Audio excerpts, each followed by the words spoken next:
খুব শীঘ্রই সেহেরি এবং ইফতারি খাওয়ার দিন চলে আসছে। যতই দিন যাচ্ছে ততই মনটা খুশি হয়ে যাচ্ছে। ইফতারি, সেহেরি, তারাবির নামাজ, ঈদের কেনাকাটা সব মিলিয়ে রমজান মাসটা আমার খুবই প্রিয়। হ্যালো এভরিওয়ান, আসসালামু আলাইকুম। সবাই কেমন আছেন? আশা করি সবাই অনেক ভালো আছেন। আজকেই কিছু ইফতারি বানিয়ে নিব। এই ইফতারিগুলো আমি শবে বরাতের রোজা যখন রেখেছিলাম তখন বানিয়েছিলাম। তাই একটু একটু ভিডিও করে নিয়েছিলাম এবং সেটা মিলিয়েই আমি আজকে একটা ভিডিও তৈরি করে নিয়েছি। এখানে আজকে আমি আলুর চপ, বেগুনি এবং কিছু চিকেন ফ্রাই করে নিব। চিকেন ফ্রাইটা আমার আগে থেকেই ম্যারিনেট করা ছিল, আর আলুর চপ এবং বেগুনি আমি আজকেই তৈরি করে নিব। এখানে বেসনের একটা প্যাটার্ন তৈরি করার জন্য আমি বেসন, চালের গুঁড়ো এবং ময়দা নিয়ে নিয়েছি। এরপরে এতে আমি কিছু গুঁড়ো মশলা অ্যাড করে দিচ্ছি। হলুদের গুঁড়ো, মরিচের গুঁড়ো, ধনিয়ার গুঁড়ো এবং জিরার গুঁড়া। সব মশলাই আমি অল্প অল্প করে দিয়েছি। এতে কিন্তু অনেক ভালো একটা টেস্ট আসে বেসনের প্যাটার্ন থেকে। এবং এরপরে আমি এতে বাটা মশলাও দিয়ে দেবো। সব কিছু মিলিয়ে নিলাম। পেঁয়াজ বাটা, রসুন বাটা এবং আদা বাটা দিয়ে দিলাম। তারপরে অল্প অল্প পানি দিয়ে একটা ডো তৈরি করে নিতে হবে।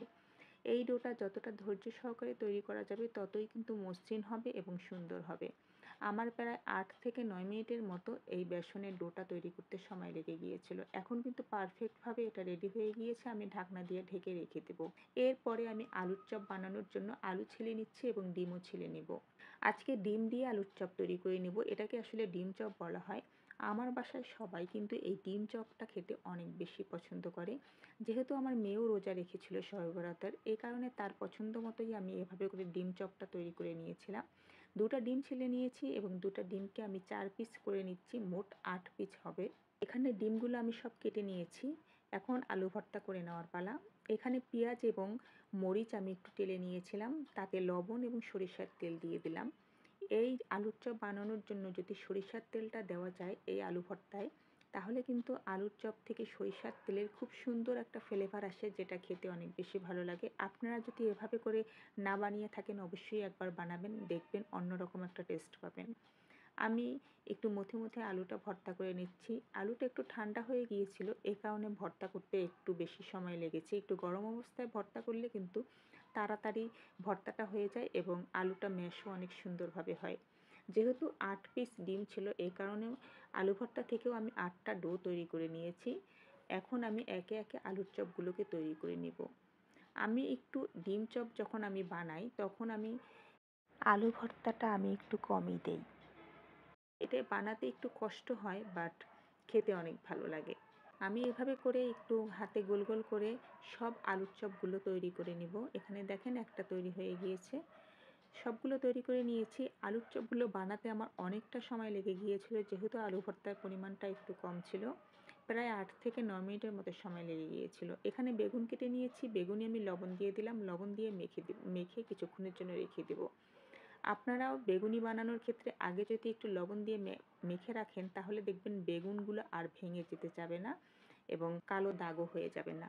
এখন ভাজাভুজি করে নেওয়ার পালা। এ কারণে আমি একটা কড়াইয়ে তেল দিয়ে দিলাম এবং তারপরে প্রথমেই আলুর চপগুলো ভেজে নেব। যেহেতু আলুর চপগুলো বড় বড়, এই কারণে আলুর চপগুলো আগে দিচ্ছি, কারণ ভাজতে ভাজতে তো তেল অনেক কমে যাবে। এই কারণে আলুর চপটাই আগে ভেজে নিচ্ছি। আমি একে একে সব আলুর চপগুলো দিয়ে দিচ্ছি। এখানে সব আলুর চপগুলো দিয়ে দিয়েছি এবং এক পাশ ভাজা হয়ে গিয়েছে। এখন উল্টিয়ে দেওয়ার পালা। আজকে আসলে অনেকদিন পরে আলুর চপ বানিয়েছি। এখন এখানে দেখেন একটার সাথে একটা এমনভাবে লেগে আছে, এগুলো যদি আমি এখন ভাঙতে চাই তাহলে ভেতর থেকে আলু বের হয়ে আসবে। আমি সব সহই এভাবে উল্টিয়ে দিলাম। আলুর চপগুলোর পিছন পাশটা একটু এবড়-খাবড় হয়েছে, তবে খেতে কিন্তু অনেক ভালো হয়েছিল। আমি অপর পাশও উল্টিয়ে দিয়েছি। এখন আমি আলুর চপ একটা থেকে আরেকটা আলাদা করার চেষ্টা করছি। এগুলো ভাজা হয়ে গিয়েছে, আমি এখন তুলে নেব। ভাজতে প্রায় 7 থেকে 8 মিনিটের মতো সময় লেগে গিয়েছিল। আমি তেল ছড়িয়ে ছড়িয়ে আলুর চপগুলোকে তুলে নিলাম। এখানে তো 4টা লেগেই আছে, এগুলোকে আর আলাদা করা যায়নি। আমার কাছে মনে হয়েছে এগুলো যদি ভেঙে দিতাম তাহলে আলু বের হয়ে তেলগুলো নষ্ট হয়ে যেত। এরপরে আমি বেগুনি ভেজে নিচ্ছি। আমি তো অনেকগুলো বেগুনি নিয়েছি, আজকে অনেক বেগুনি ভাজবো, কারণ আমার বেগুনি খুবই পছন্দের একটি খাবার। আমি এখানে কয়েক পিস বেগুনি ভাজতে দিয়ে দিয়েছি। এক পাশ ভাজা হয়ে গেলে অপর পাশটাও উল্টিয়ে দিলাম। আর আমি কিন্তু আজকে অনেকগুলো বেগুনি ভেজে নেব, কারণ আমার ইফতারি আইটেমের ভিতরে বেগুনিই সবচেয়ে বেশি প্রিয়।